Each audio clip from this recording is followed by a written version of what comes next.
हे दोस्तों, तो आज एक बार फिर मटन की एक बेहतरीन रेसिपी लेकर आई हूँ, आलू गोश्त। तो सबसे पहले कढ़ाई में थोड़ा सा ऑयल गर्म करके इसमें थोड़े बड़े साइज़ के आलू को फ्राई कर लेंगे।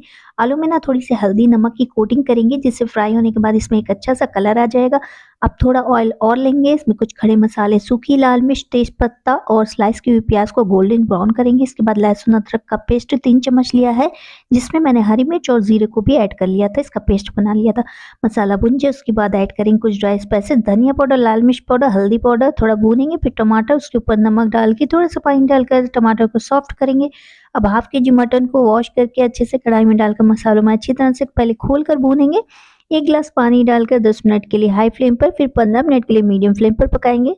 हमारा मटन सॉफ्ट हो जाएगा, उसके बाद फ्राई किए हुए आलू को डालकर उसमें थोड़ा सा पानी डाल के 5 मिनट और पकाएंगे। ऊपर से धनिया के पत्ते से आलू गोश्त की रेसिपी को सर्व करेंगे।